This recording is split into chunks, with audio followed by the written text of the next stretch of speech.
What is up, folks? It's Monday. Headed to work here. Gonna go to Reddit for a topic.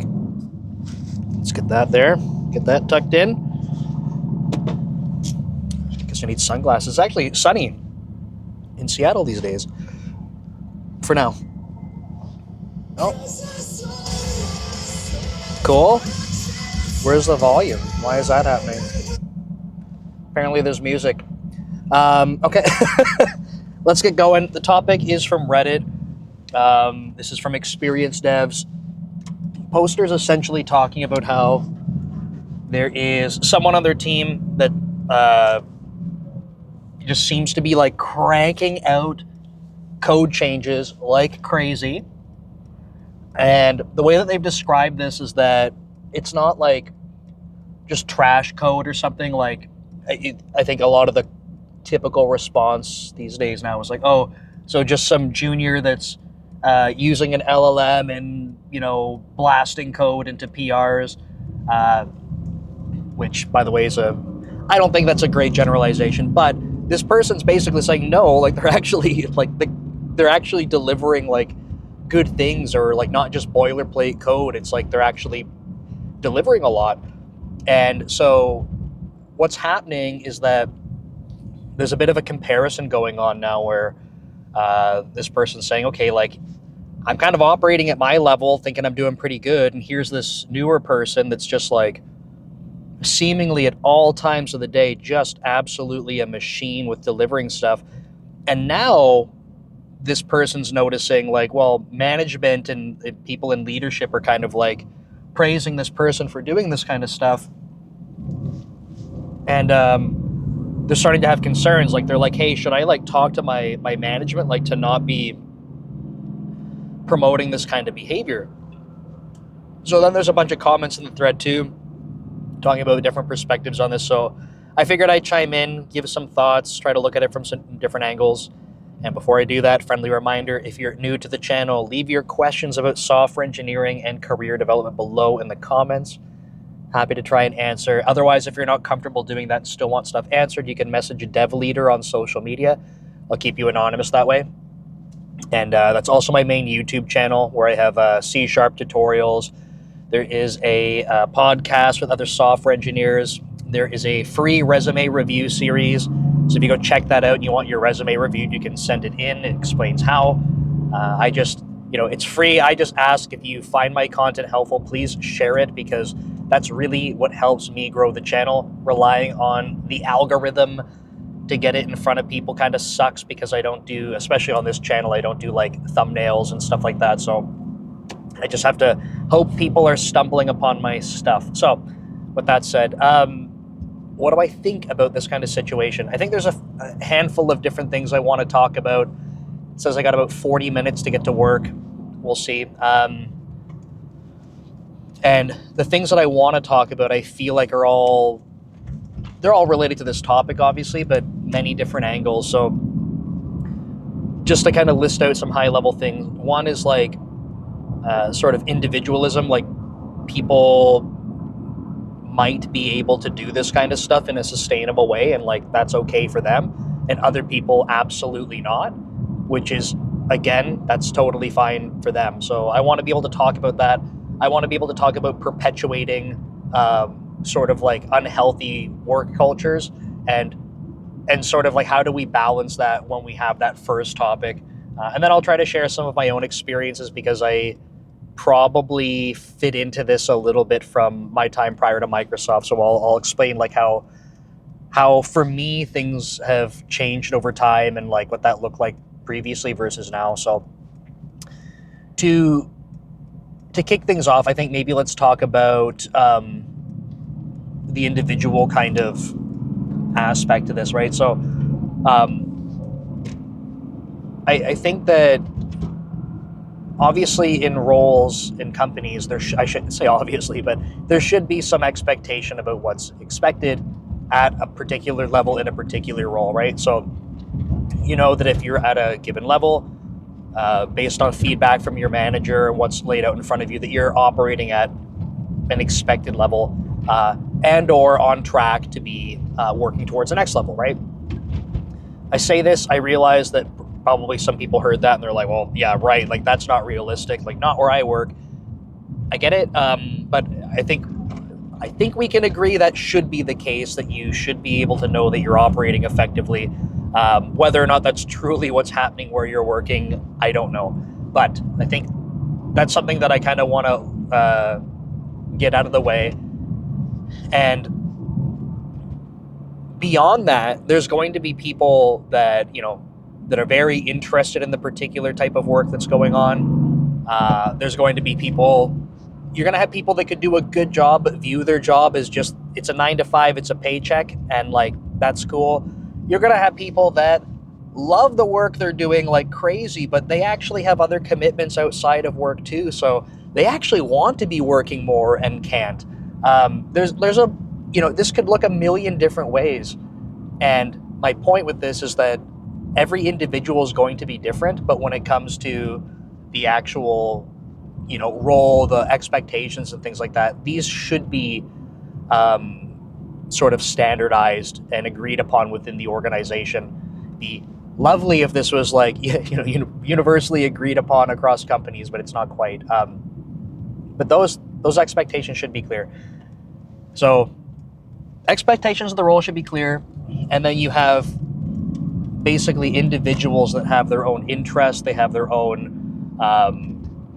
strengths and weaknesses. They have their own like schedules and their own lives, right? So this person who's writing this Reddit post, like I don't know them, whatever, but they might have personal obligations outside of work, right? They might have a family, like a wife and kids. I don't know actually if they're man, female, or male, female, whatever. So like a husband, wife, whatever. They might have things going on outside of work that absolutely require their time. And if it's something like their family, then 100% makes sense that they're spending time doing that. So if they start comparing themselves to another person that just does not have the same type of thing going on outside of work, it's going to seem very like unfair. And the first part of this conversation, I want to talk about that comparison that people are doing themselves, right? So if you are the person who has other obligations, or even you're like, I just don't want to work an extra 4 hours or whatever, like if you're doing the comparison like that's kind of, I want to say like that's on you. In the next part, when I talk about, managers praising this kind of thing, we'll reflect on it the other way. But I've made other videos where I talk about this idea around comparison. Like, it can be extremely unhealthy for you to do this. It's the same thing, like even outside of like looking at colleagues and stuff. You see people posting online and you're like, wow, like I wish I could be like that. Like everyone else seems to be so much better than me. Like I must be nothing if like every person I see on the internet is like, 6'5", completely jacked and muscular and rich, and like, no, like it doesn't mean that you're bad. It just means that you're getting a filtered view of reality, right? So when you start comparing yourself to other people and cherry picking things, so what you might be seeing from this person is their work throughput is crazy. You have no idea what else is going on in their life. And like, it shouldn't matter to you because it's not your life. You don't influence that, whatever. So I always recommend to people, I don't like saying like, oh, don't ever compare because like that's bad. I just like saying to people, if you're going to compare, try and use that as a motivator, not like a thing that gets you down. Like, if you're like, wow, I really admire that someone is able to do that, maybe there's things that you can learn from them about that, or that they have behaviors you want to model. So I think that can be a good thing. I just think that it's more common people do the comparison thing and then feel like shit afterwards. So that's why I'm like, generally, I just don't recommend it unless you can use it to motivate. This guy's got a piece of paper on his windshield, and he better speed up so I can move over. There we go. So yeah, like this individual, like we don't know who they are. Like the person who's doing all this work, the poster was saying like they have commits that are going in at like 2 in the morning, 7 in the morning, like basically all times of day. And like, I don't know, someone else in the comments was like, hey, like, do you know that maybe they have like other things going on outside of work and they just have really weird working hours? Like, that's entirely a possibility. I don't know if they addressed in the thread. I was kind of just skimming, but if you're thinking through an example like this and it's ringing true for you, like, if you don't know what's going on in that individual's life, then who are you to start like trying to figure this out and like saying it's not fair or whatever? Like, that just might be their working schedule. Oh, that was weird. I just watched a vehicle kind of like U-turn off the highway, but it's a undercover cop. I was like, that person shouldn't be doing that. They probably can if they're a police officer. So everyone's like, meta point here, everyone's going to be different. And I want to say, if you're like really engaged with doing work or you have different working schedules, whatever, like having the flexibility to be able to do that kind of stuff, I think is great. I think where it becomes a problem is when you basically artificially, it's not even artificially, when you start creating more work for other people by doing more work. So for example, if your team has priorities for the sprint that they're working on, okay, and people have committed to it, regardless of whether or not you agree with Agile, whatever, just you have something that people have agreed to and there's so much capacity to do it. If you have one person or small group of people, whatever, that start going beyond that and they start saying, well, I'm pulling in additional work, I have this next thing done, and like now they start causing a bit of randomization where they're like, in order for my work to get completed, I need you to sign off on it. Now you need to do more code reviews, you need to do more testing, you need to do more design document reviews, because I'm basically putting these things in front of you and creating more work for you.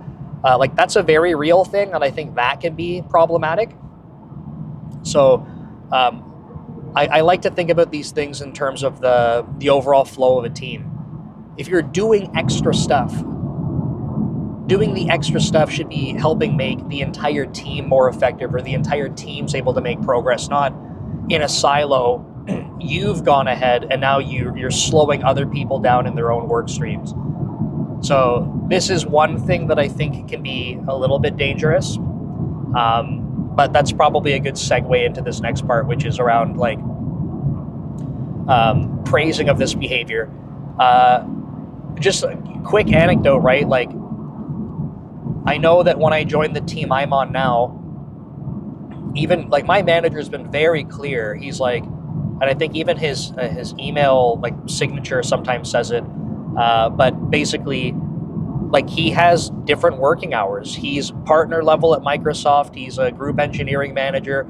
He'll have to work more frequently than a lot of the team members, like across time zones, where he has to be talking with people in Europe or talking with people in China. He's got a family. Like, and I'm open to this kind of thing because I understand, but like sometimes I'll get a message from him at 1 a.m, not because he's like, hey Nick, like, you better go do this right now, but because he happens to be working on something. And yes, you can delay send stuff. So there's times where like I will do that as an example. There's times where I won't. There's times where some of the features don't really support it very obviously. So point is, when I work with him, I fully understand that like he might have weird working hours. There's times where like even in the morning or something, he's like, oh, I have to step out to do something for family or son, whatever. And like, that's fine. Makes sense.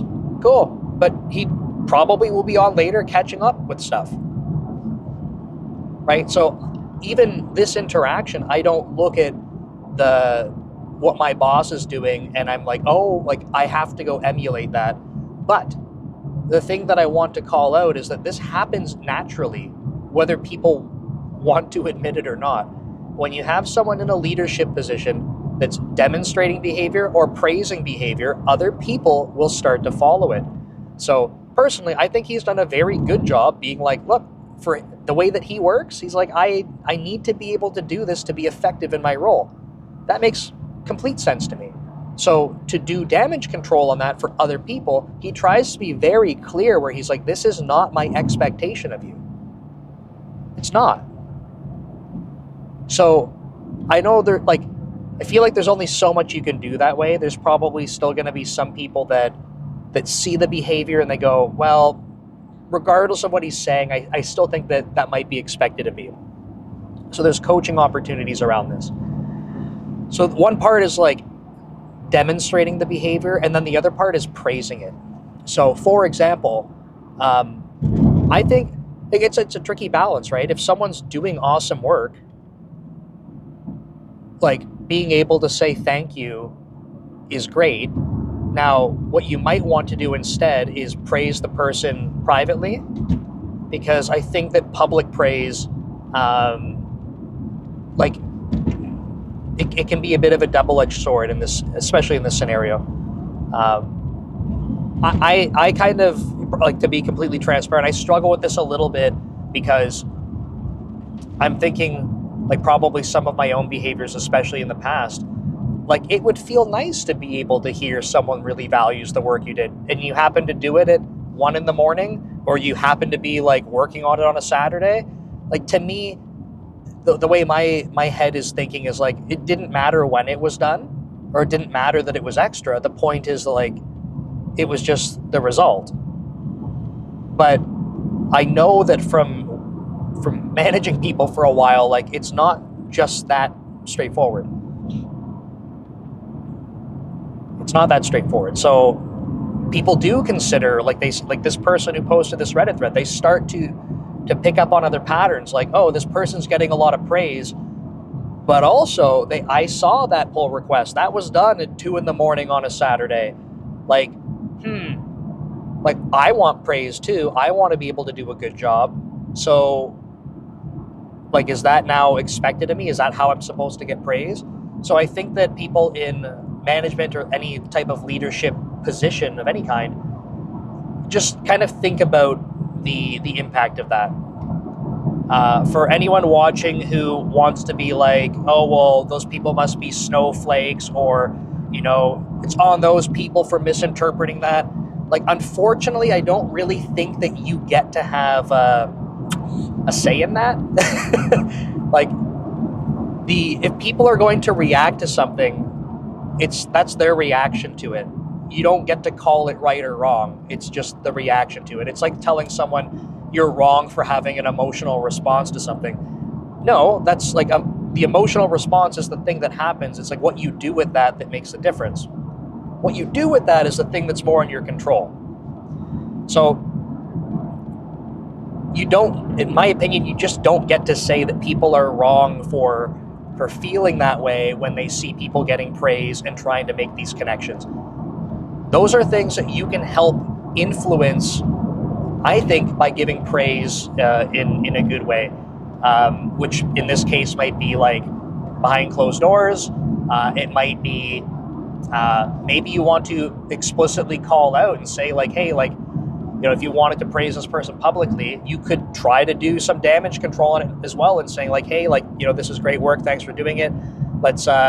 Let's make sure that we're not, you know, you shouldn't have to try and stay up late to do this, but we appreciate it, kind of thing. Like, I don't know, you find the right words.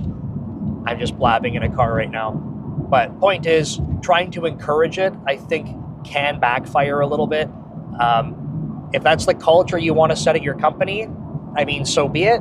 I don't think it's sustainable.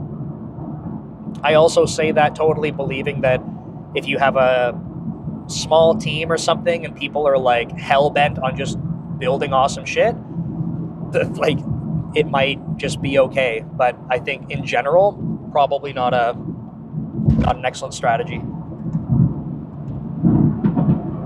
Because I think that the more people you get involved and start to generalize, the more people you'll have that are like, I simply cannot accommodate that kind of thing. So I got a little bit left before I'm off the highway here and then close to work. So I'm going to switch gears a little bit more to talking about my own experience.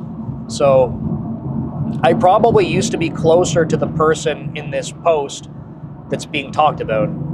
So when I was working at a startup, I used to work all of the time. And like, I loved it. I loved building the stuff we were building for digital forensics. I liked that it had a really positive impact. I liked that I was recognized for it. It was a very positive feedback loop, right? I would build things that were helpful to the customer. I would get recognized for it at work. I would get compensated what felt fairly. Like, I feel like all of the right things were happening. No one was forcing me to do it. Right? No one forced me to do it. I did it by choice, and I enjoyed it. So I didn't have other responsibilities in my life. And for me, this just felt like a very good thing. So there were times where I'd be committing code at like 2 a.m. or whatever. I was building stuff like across many areas. So like, I can kind of resonate with the one side of this where I'm like, I lived that period of time in my life. And I know that from going through that, so during that time, I was contributing to the code base and I was managing my engineering teams. And I remember as the company was growing, I was getting feedback from leaders being like, you don't want to set that as the expectation. And I remember this coming up a lot. You don't want to set that as the expectation. And I remember thinking like, I'm not telling anyone to do this. Like, at no point have I ever told anyone this is expected of you. So it did take me a little bit to realize, like, it doesn't matter. People will see it and then try to emulate it or believe that it's expected.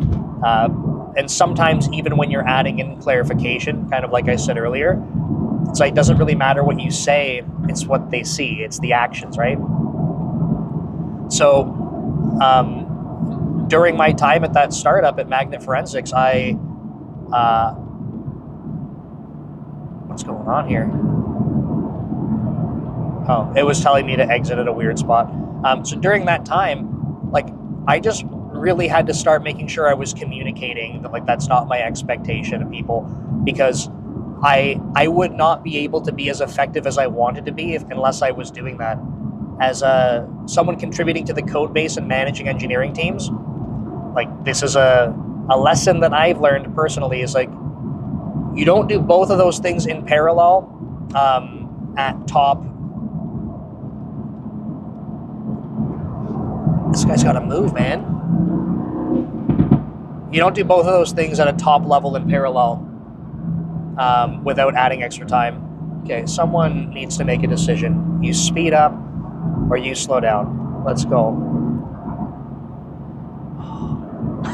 Come on. Okay, we're gonna have to get creative with some driving here. Sorry.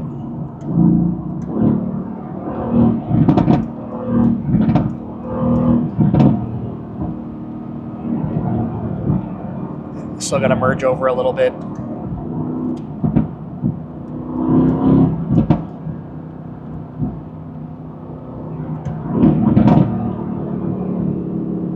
Let's see, right here.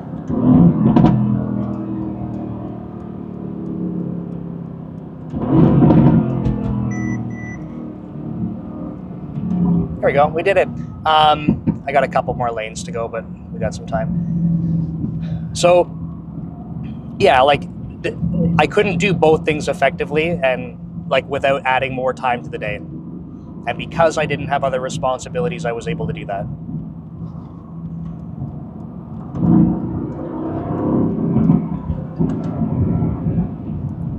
Now, fast forward, like, I'm at Microsoft right now. I do not contribute code to the code base. I have a wife, we have animals. Like, I have other interests that are outside of work. Before, that was pretty limited. It was just the gym. I would go to the gym. That was my interest outside of work. And then I tried to get into, like, modified cars and stuff. But that was probably a mistake. But anyway, my commitments were basically none, right? As long as I can get to the gym, get my groceries, like I'll work, I don't care. So these days it's very, very different. I should be spending more time with my wife for sure, but I have even other things outside of work. Like I do content creation. I do enjoy that. I like being able to make helpful YouTube videos. I like creating courses. Like I like doing that sort of stuff. I'm building Brand Ghost on the side. So I'm investing time into that. I do not have time, based on the priorities that I have in my life, to be able to do what I was doing before. So for me, my priorities in life have changed. My responsibilities have changed, and I'm unable to do that kind of thing. So I need to be more effective with my time.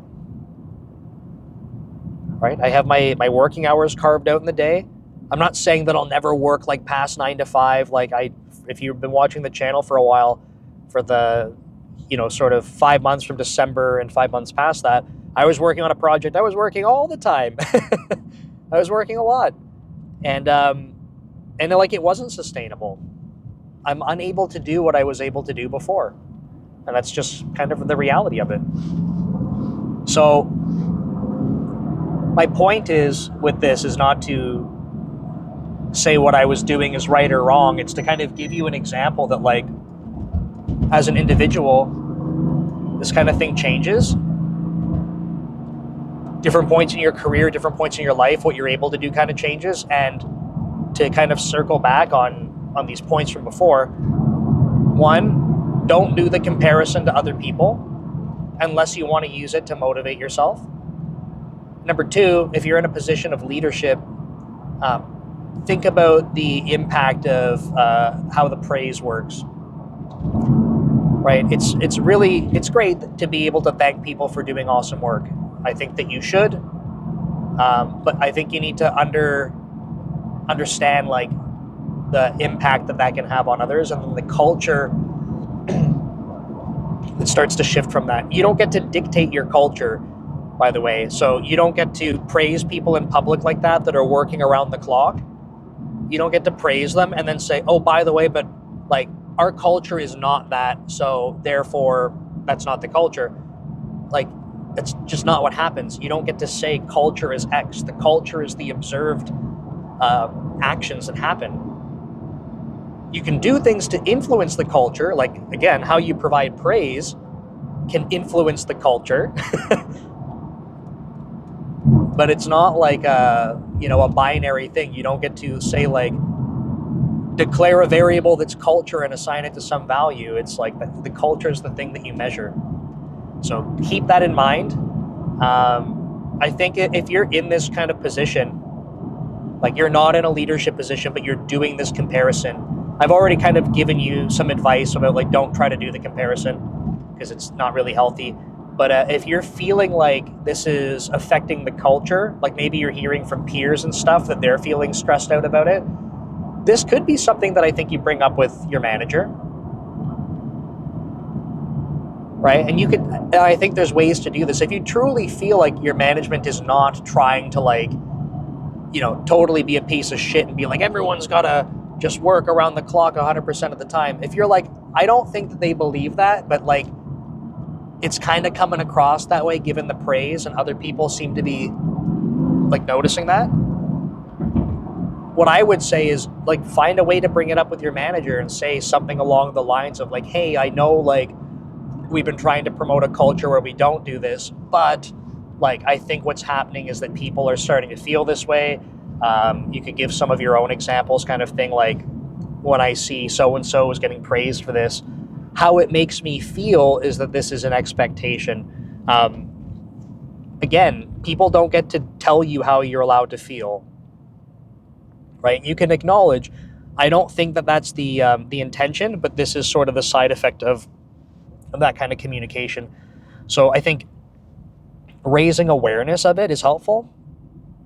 I've had conversations with people on the current team I'm on, not necessarily about this, but where someone will say hey, I don't think that this is the intention, but I just wanted to let you know, either from their perspective or from talking with people on the team, They're like, this is sort of the observation that's happening. So like, I just wanted to bring awareness of this to you so that like, because we trust that you'll listen to us and then you can try to find ways to improve it. So I think visibility is very helpful. I think that's one action that you definitely can take, and I would recommend doing it. So overall, kind of interesting take. I be curious from people that watched all the way through, like, what are your thoughts? Like, have you been on either side of this? Have you seen companies do this well or not, where they're trying to like communicate this kind of stuff? Different strategies that you saw work or like backfire. Because I am of the perspective, like, if I had someone on my team like that just wanted to work more, I just want to make sure that they are not burning out.